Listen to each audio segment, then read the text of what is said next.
Hello and thanks for tuning in to our weekly mortgage and economics segment.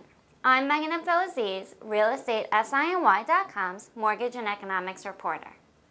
The mortgage rates actually held pretty steady this week.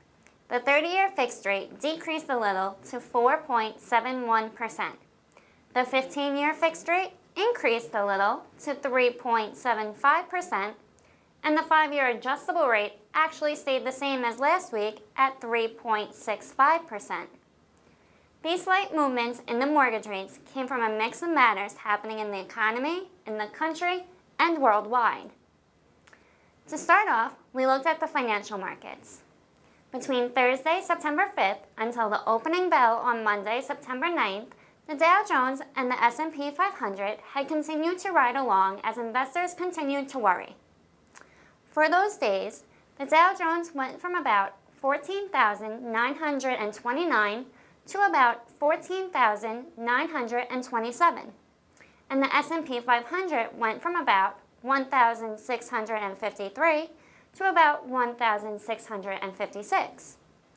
But as Monday went along, the stocks started to rise and continued up from there due to some optimism about the events taking place in Syria. Between the closing bell on that same Monday and the closing bell on Wednesday, September 11th, the Dow Jones went from about 15,063 to about 15,326.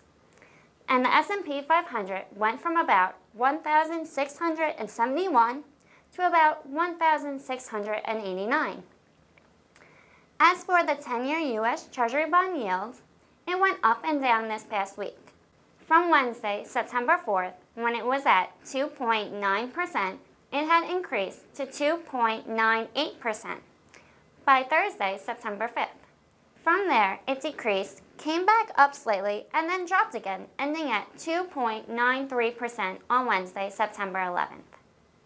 After looking at the financial markets, we took a look at the Bureau of Labor Statistics Employment Situation Summary Report for August. This report was released on Friday, September 6th, and gave investors a slight calm down since the released jobs added wasn't too great. In the report for August, the Bureau of Labor Statistics stated that there were 169,000 jobs added to the economy, and that the unemployment rate only went down slightly to 7.3%. In addition to releasing August's jobs added, they also revised the number of jobs added in June and July, which were both revised downward. In June, they updated their final number of jobs added to 172,000. In July, their second revision of jobs added decreased to 104,000. This report somewhat calmed investors down since the jobs added were lower than expected, which means that the Federal Open Market Committee might continue with their quantitative easing program for a while longer. With all that is happening in the economy and worldwide, we wanted to see how Americans are now viewing the economy. To do this, we took a look at Gallup.com's report on U.S. economic confidence that was released on Tuesday, September 10th. In this week's report, the results came back a little more positive and are based off their surveys from the week of September 2nd to September 8th.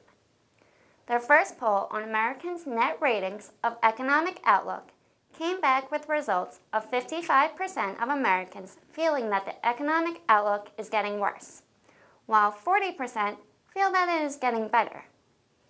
Their second poll on Americans' net ratings of current economic conditions came in with results of 36% of Americans thinking that the conditions are poor, but 19% still think that they are excellent or good.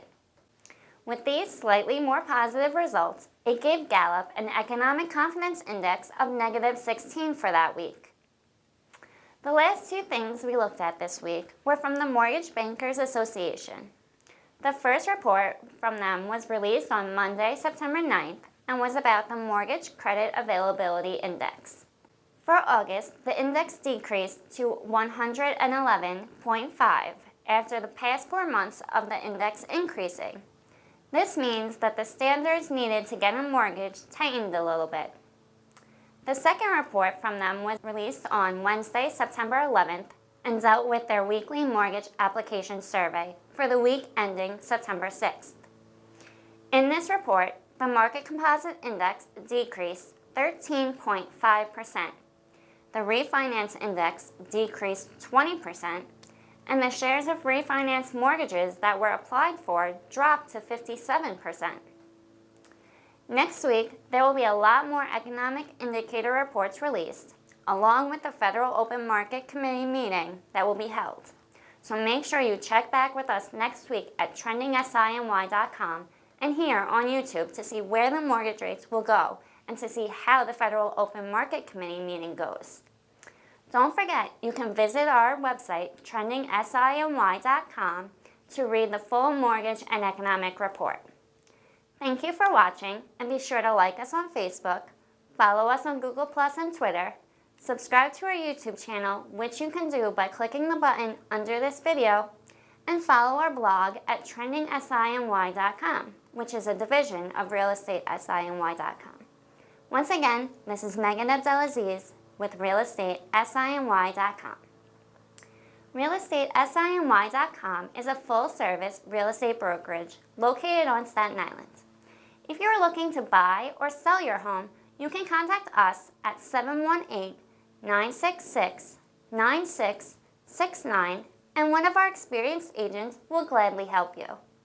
If you simply just want to browse the latest listings or keep up with the market statistics, you can visit our website at realestatesiny.com.